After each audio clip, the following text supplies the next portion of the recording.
Hey there, folks. We're going to do another review of a spicy video game. This was the one that I had to delay doing because I realized I had to dedicate an entire video to explaining a specific concept and kink, because otherwise I was going to spend a very large chunk of this video explaining that when I really just want to talk about the game. If you need to see that video, there's a link in the description. I'll put a thing in the corner, all the usual stuff. Now that preliminaries are out of the way, if you needed the primer on what Futanari is, which was what the explainer video is, we can talk about Hard Times at Sequoia State Park. Now, this is a visual novel, and it is the only visual novel I am planning to do a review on, partially because I don't play them a ton, even the spicy variety. And this one is actually pretty good as far as these things go. So I want to kind of use this one as a way for me to talk about the ways in which you can take this format and do good stuff with it.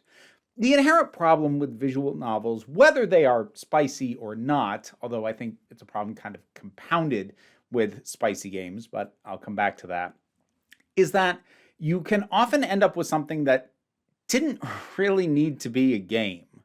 Like, this could have been a comic book. This could have been just an actual novel.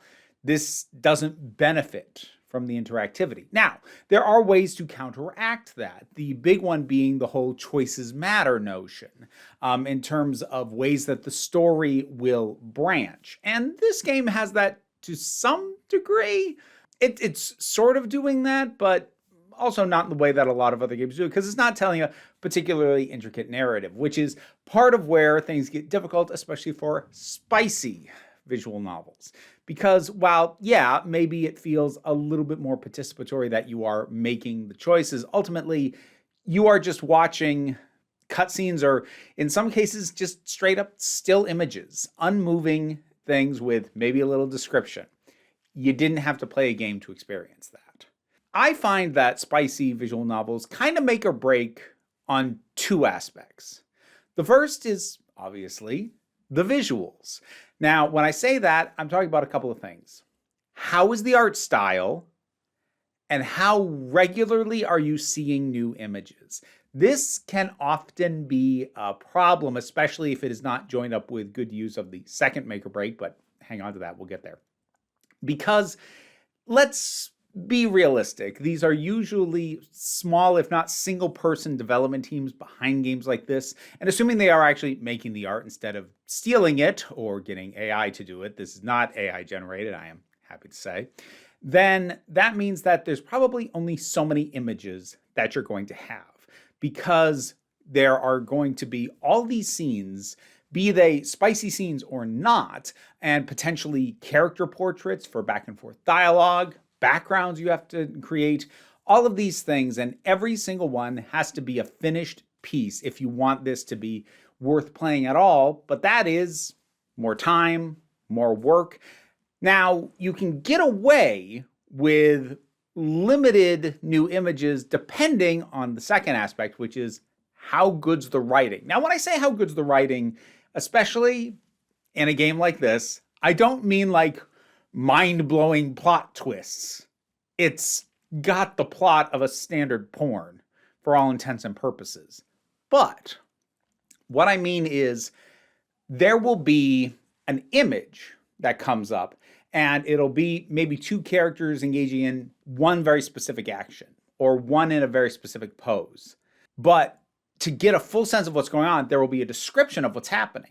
It's a little bit like illustrations in a book, not like a children's book, but if you've ever read anything that has, or like a light novel, which are a Japanese thing where you'll come across these illustrations, like maybe one per chapter, and it gives you a strong visual sense of what's going on, but to actually get the full sense of everything that is going on around that still image, you need the writing. And if the writing is well done, draws you in, and the characters are consistent and likable, and the descriptions of the events are evocative, that can make up for static images that maybe don't change as much as you would like. So I think that this game hits that balance pretty well, because the ways to mess that up are just having it sit on the same image for ages, especially egregious if the text is dull and boring. That's not really the case here. I think for this, a big part of why I think this one worked is the varying dynamics that come up. So I mentioned there's sort of a choices matter branching path thing. Here's the way that works. Your first playthrough, and you, the primary character in this, the character for whom you are making the decisions, is Chloe. Chloe is a young, blonde, horny futanari. Again, I went over all of that previously. And she has started her first job at Sequoia State Park. So while there, you'll get your initial introductions. Obviously, you get to know your player character. She has a friend that she's known for a while, Sarah, who is also a futanari. There is your boss, Ms. Dubois. There is some random stuff like there's a bear. No, this isn't Baldur's Gate 3. You can't get with the bear.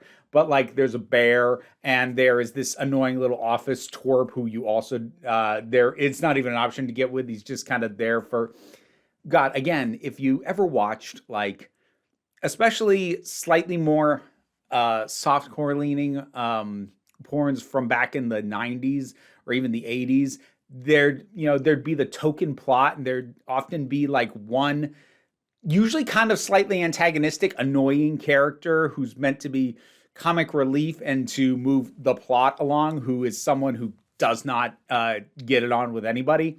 Yeah, there's a character like that in this.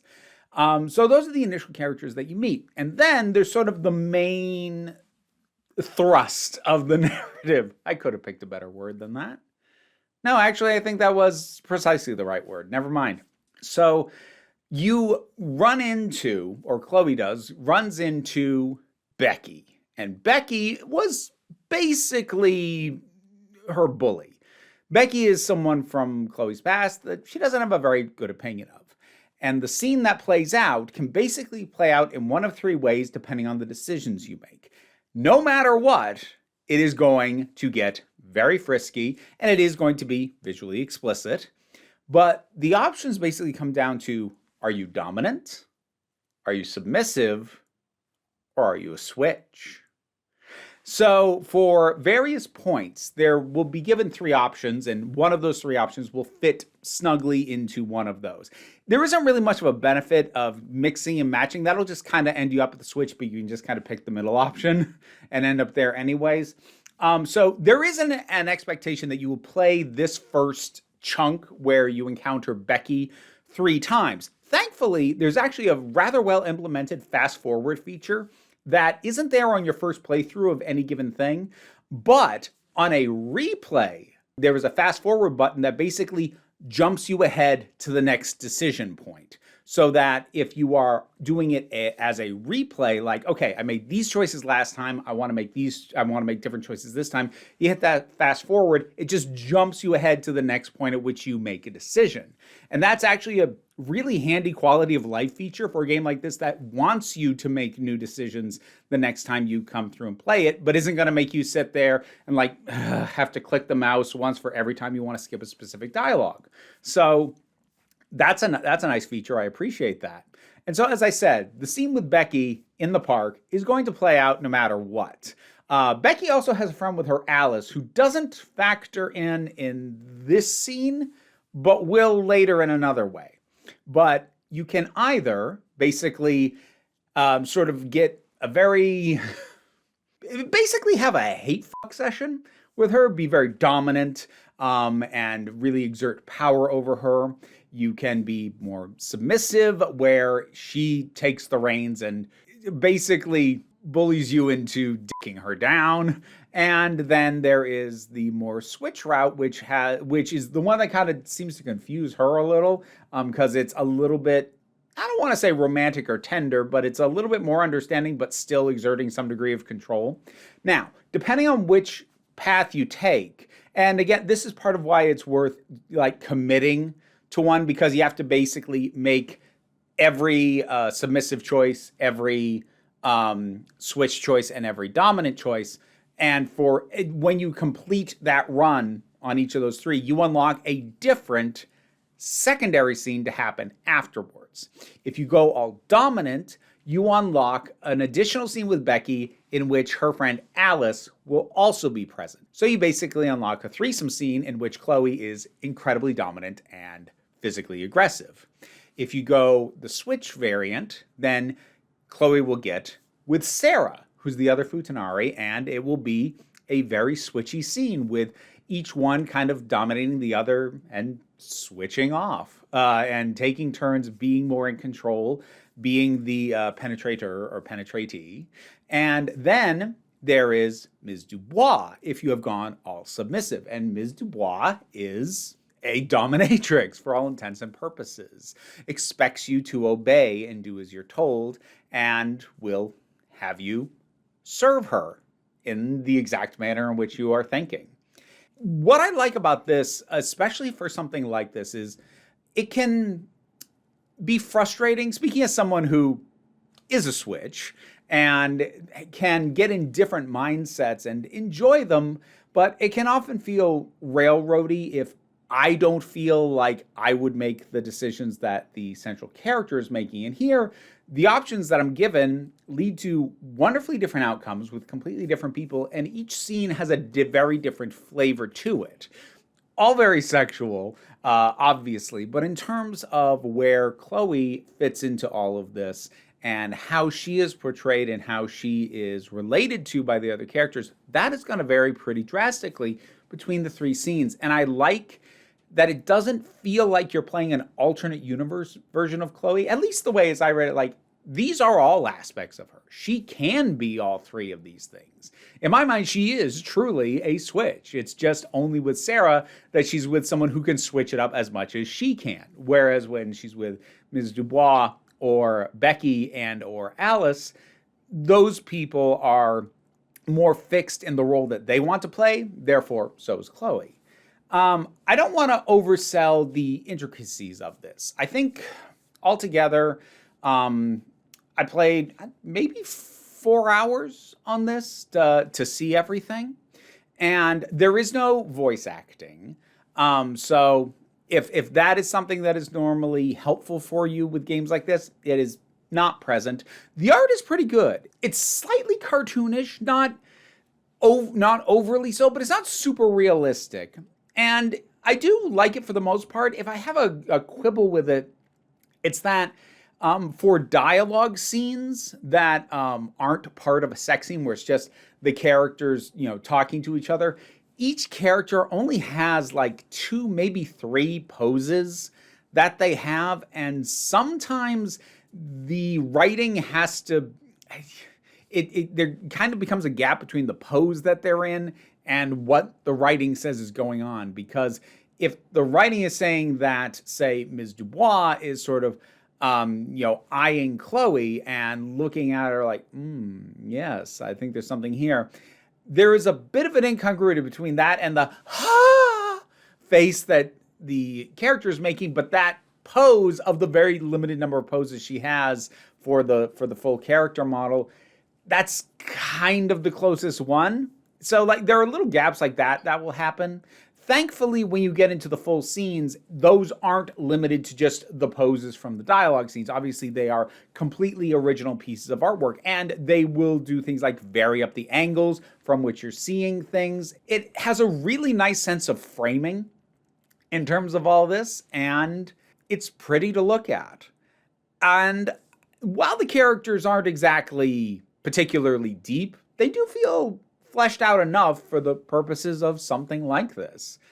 Like I said, I don't play a lot of graphic novels in general, and I play even fewer spicy graphic novels because frankly, the quality expectations I have of such things is very, very low. But I actually rather liked this one.